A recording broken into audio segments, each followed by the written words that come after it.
Product. सदिश जो गुणन होता है वेक्टर का, उसका गुण पढ़ेंगे, प्रॉपर्टी पढ़ेंगे। प्रॉपर्टी का मतलब होता है गुण। तो क्रॉस और वेक्टर प्रोडक्ट जो होता है उसका गुण क्या होता है यही पढ़ेंगे हम लोग। इसके अंदर कुछ केस भी आएगा, उसको भी देखेंगे। तो ए क्रॉस बी का फार्मूला पहले जान ले कि ए क्रॉस बी का फार्मूला क्या होता है। ए का मॉड, बी का मॉड, और फिर होता है साइन थीटा इन कैप। इन कैप हमारा यूनिट वेक्टर है। इन कैप क्या है हमारा? इन कैप जो है यूनिट वेक्टर होता है। तो ए क्रॉस बी, दो अगर वेक्टर ए और बी है उनका क्रॉस होता है A mod B mod sine theta n cap. ये ऑलरेडी हम लोग पिछले वाले लेक्चर में जान लिए थे जब हम लोग क्रॉस प्रोडक्ट का इंट्रोडक्शन पढ़े थे। तो ए क्रॉस बी बराबर क्या होगा? A mod B mod sine theta. अगर हमारे पास पहले अगर दो सदिश हमारे परपेंडिकुलर हो, केस नंबर 1 में जब दो सदिश हमारा परपेंडिकुलर हो, लाइक ए हमारा वेक्टर ये हो गया और ये हो गया हमारा वेक्टर बी। ए और बी हमारे दोनों वेक्टर अगर परपेंडिकुलर हो तो थीटा का वैल्यू कितना हो जाएगा? 90 डिग्री। देन ए क्रॉस बी क्या होगा फॉर्मूला? ए का मॉड बी का मॉड साइन थीटा। सही है। एन कैप वैल्यू 1 होता है, आप उसको लिखें या ना लिखें उसका कोई मतलब नहीं है, वो मायने तब रखेगा जब हम क्वेश्चन के अंदर यूनिट वेक्टर लेंगे। तो ए का मॉड बी का मॉड और साइन थीटा का मान कितना हो जाएगा?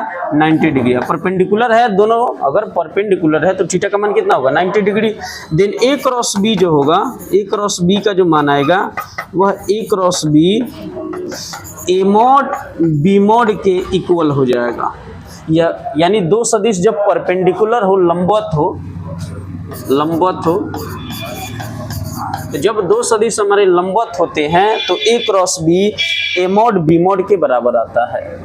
दूसरे केस में हम देखेंगे कि जब दो सदिश हमारे समानांतर हो, पैरेलल हो, जब दो सदिश समानांतर हो या फिर एक दूसरे पर लाई किया हो।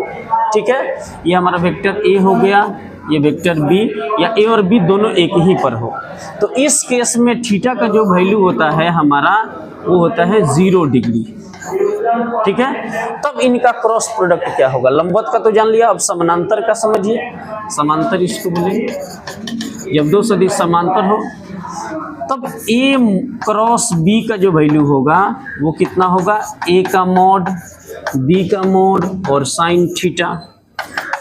ए का मॉड बी का मॉड और साइन थीटा का मान कितना होगा? जब दो वेक्टर पैरेलल में हो तो थीटा का वैल्यू कितना हो जाएगा? 0 डिग्री हो जाएगा। अब ए मॉड बी मॉड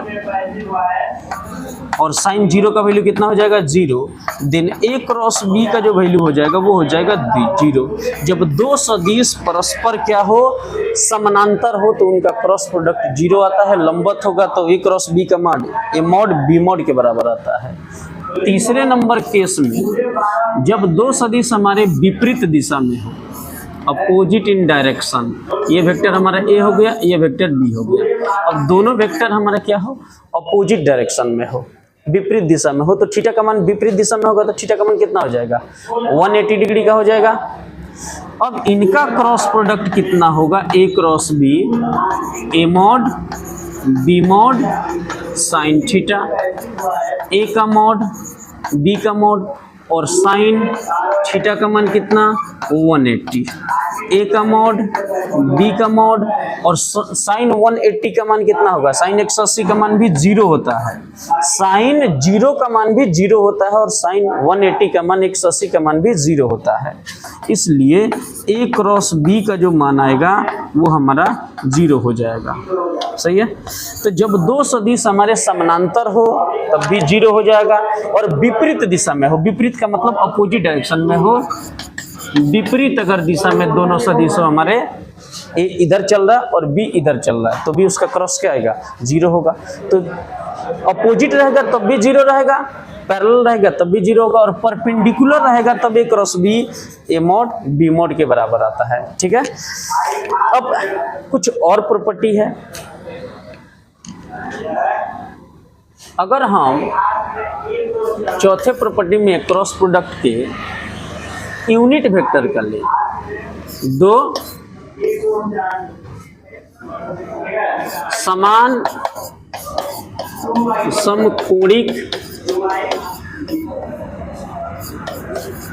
एकांक सदिश की बात करें,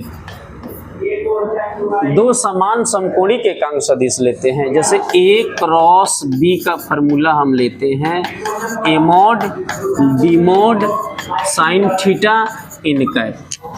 अब हमारे पास दो यूनिट वेक्टर हैं, दो समान समकोणिक एकांक सदिश है। समकोणिक एकांक सदिश कौन कौन होते हैं?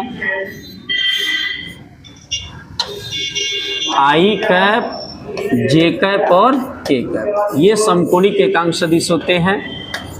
आई जे और के, आई जे और के। लेकिन यहाँ हम समान ले रहे हैं, दोनों समान समकोणिक एकांक सदिश लेंगे, यानी पहला आई लेंगे तो दूसरा भी आई होगा, पहला जे लेंगे तो दूसरा भी जे लेंगे, दोनों समान समकोणिक एकांक सदिश लेंगे। तो आई क्रॉस आई, आई मॉड, ए की जगह आई भरे हैं, बी की जगह भी आई, बी की जगह भी क्या होगा हमारा आई हो जाएगा। तो A mod B mod sine theta, theta कितना हो जाएगा? ए और ए के बीच में एंगल क्या हो जाएगा? अगर आप ए और ए के बीच में एंगल देखो तो 0 हो जाएगा। आई के दिशा में ही, आई में ही एक और आई हो तो उसके बीच का एंगल क्या हो जाएगा? 0 हो जाएगा। तो आई और इसी पर आई, तो आई और आई के बीच का एंगल क्या हो जाएगा? 0 हो जाएगा। तो थीटा का वैल्यू जब सेम वेक्टर होगा तो एंगल 0 ही लेते हैं हम लोग, चाहे डॉट का हो चाहे क्रॉस का हो। तो थीटा का वैल्यू क्या हो जाएगा? 0 इंटू एन कैप, 1 इंटू 1, आई का मॉड तो 1 होगा क्योंकि यूनिट वेक्टर है, आई का मॉड 1 साइन 0, 0 हो जाएगा, यानी 0 हो जाएगा। आई क्रॉस आई का मान 0 हो जाएगा। ठीक उसी तरह अगर जे और जे लेंगे तो जे मॉड साइन 0, 0 हो जाएगा। तो जे क्रॉस जे का वैल्यू भी 0 हो जाएगा। सिमिलरली के क्रॉस के मॉड